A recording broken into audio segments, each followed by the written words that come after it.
Salut les amis, bienvenue à tous dans ce deuxième module donc sur les chandeliers japonais. Donc ce deuxième module va être plus court que le premier, d'accord. Donc dans le premier module, je vous ai fait un topo sur donc la composition des chandelles, et là on va voir directement donc trois chandelles et donc ce qu'elles représentent. Alors, étoile du matin, étoile du soir, donc c'est une pattern de bougie qui vous donne un indice fort de renversement. Donc, vous voyez, donc cette pattern se compose de trois bougies. Donc, vous avez donc deux grands corps de bougies sur les côtés et une petite bougie entre les deux.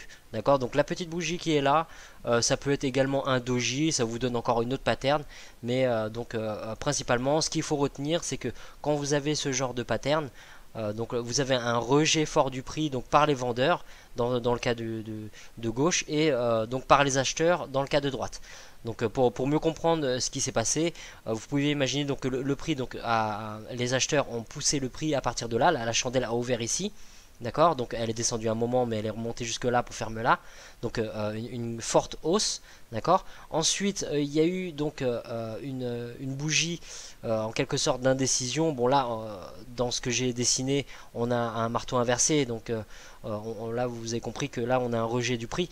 Mais ce qui est plus important, c'est de comprendre que la combinaison de ces trois bougies là vous donne vraiment un indice fort de renversement. Ok, donc hausse, consolidation du prix, puis chute, d'accord. Donc dans le cas inverse, on a une chute, une belle chute du prix.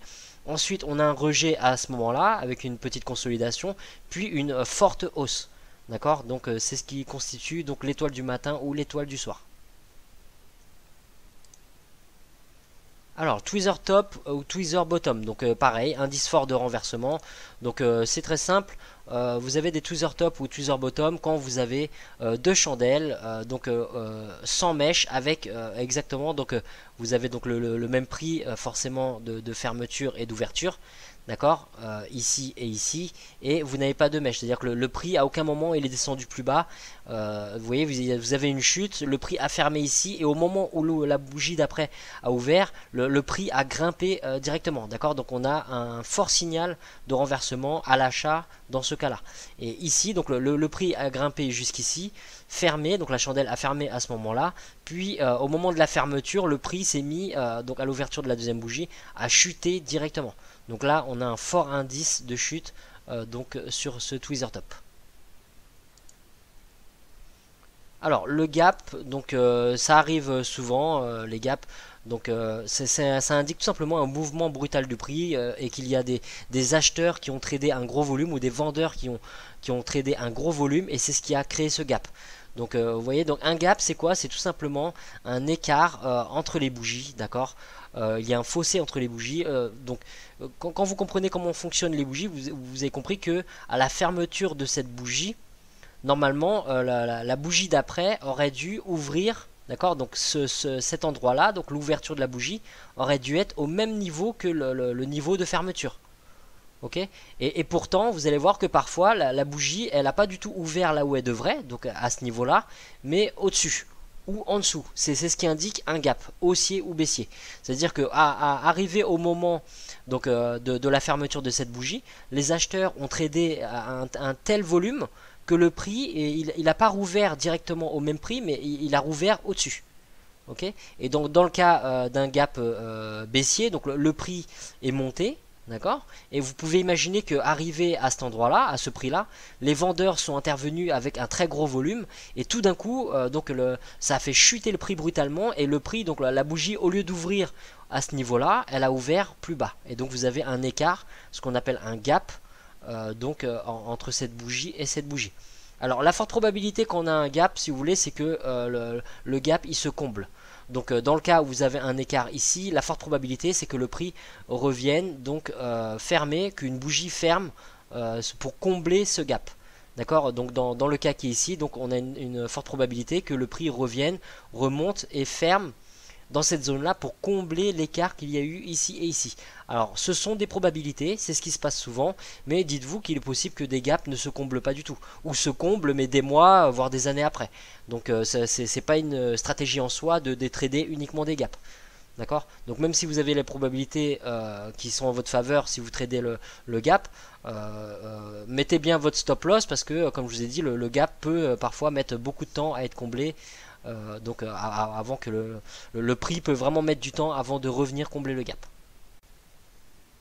Alors quelques exemples d'étoiles du matin ou étoiles du soir ou en anglais morning star, d'accord, ou evening star. Là, vous voyez, on en a un ici, là, les trois chandelles qui sont là.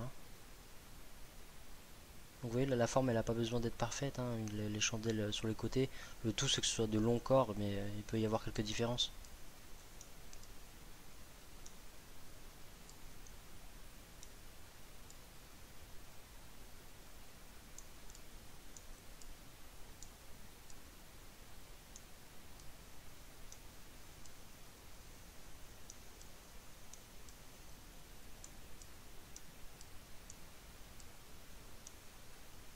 Alors là, on y était presque, mais vous voyez, il y a deux bougies en haut, donc c'est pas bon. Ici, presque aussi, sauf que cette bougie, moi, il aurait fallu qu'elle soit un peu plus longue.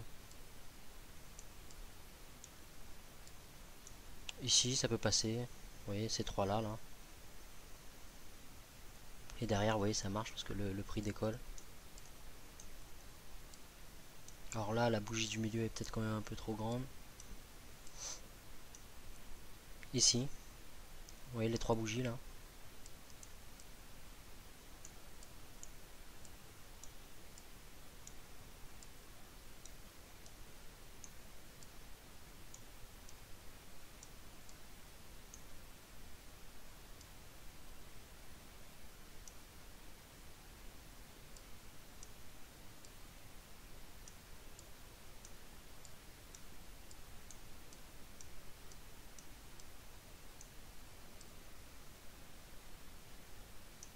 Ici, vous voyez ces trois bougies, là. Alors quelques exemples de tweezer top, tweezer bottom. Donc vous voyez là on a le haut qui est exactement pareil. On a vraiment la même configuration. Alors vous allez voir c'est plus rare quand même, hein.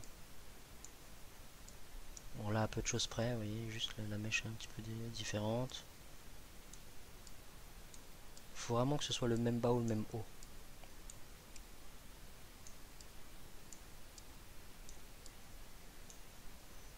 Là ici, tweezer bottom. Là, tweezer top.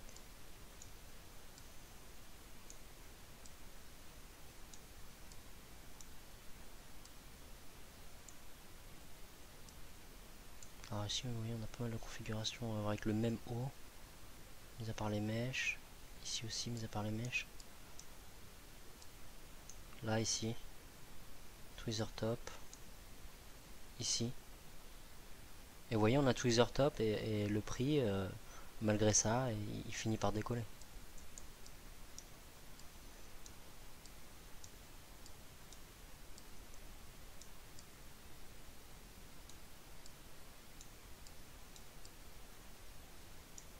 Là, tweezer bottom. Et après le prix il décolle bien. Alors quelques exemples de gap donc, sur le marché. Donc là vous voyez on a un gap. D'accord. Donc le prix a bien ouvert ici. La chandelle a fermé ici. Et pourtant la chandelle d'après a ouvert ici. D'accord. Donc la chandelle quand elle a ouvert ici, bah, elle a créé un gap. On a un gap ici. Et comme vous pouvez voir, là on est en H4. Le gap il s'est pas couvert directement. D'accord. Le gap, enfin si, je vous dis n'importe quoi, la mèche qui est ici en fait, elle a couvert le gap, d'accord. Mais après le prix, vous voyez, il est revenu et les chandelles elles sont fermées que dans cette zone là. Mais donc le gap il s'est couvert avec cette mèche là. Là ici il y a eu un autre gap, d'accord. Donc la chandelle a fermé ici, elle a rouvert ici, d'accord. Et le prix a grimpé, il est monté jusque là. Vous voyez, il n'a pas tout à fait, à peu de choses près, il aurait couvert le gap, mais après le prix s'est retourné. Donc principalement, vous verrez des gaps à l'ouverture du marché le dimanche ou lors des news à fort impact. Là, pareil, le prix a fermé ici, il a rouvert ici.